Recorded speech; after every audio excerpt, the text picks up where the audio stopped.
Consejo de Ministros vai de acordo para entrante AWE, promete de março aumentar o salário mínimo com 2,5%. A fecha inicial estava dia 1 de fevereiro de 2016, pero devido a alguma adaptação jurídica, mas terá aplicar aumento para AWE. Agora o salário mínimo está algo mais com 1.600 florim. O governo escolhe para aplicar o aumento aqui, diferente na recomendação do Conselho Social e Econômico. Essa aqui está em consideração do governo para o aumento aqui, que o ministro considera como responsável. Sueldo muy mínimo entrante 1 de março de 2016, tabira 1.677 florin com 80 cent. 1.677 florin com 80 cent. Lobby sueldo mínimo, qual está refleja um aumento de 2,5% em comparação com o último viaje que essa que aguardo introduzir.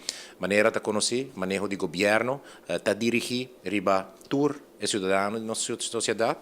E de caso aqui, tem grupo grande de nossa sociedade que está ganhando o sueldo mínimo e por tal motivo nós ele na seu lugar, depois de fazer diferente consideração sobre aspecto de desenvolvimento econômico e crescimento, a la vez nós tomamos aspecto de inflação, qual não vai ter impacto muito grande para a decisão aqui, pero tomando tudo em consideração governo de Aruba e o ministro Bisa junto, tur ministra do Conselho de Ministros, vai de acordo para o wake off do Conselho de Social e Econômico Serrat, que propõe aumento de 1%, nós queremos que no momento aqui, tur e trabalhador que está desfrutando do sueldo mínimo por tem espaço mais amplo para por aí essa aqui e também nós temos efeito que efeito essa aqui por tem deriva inflação e outro aspecto no nosso país e nós chegamos na decisão hoje. Viaje mais essa aqui está aumento chiquito, aumento que nós mira como responsável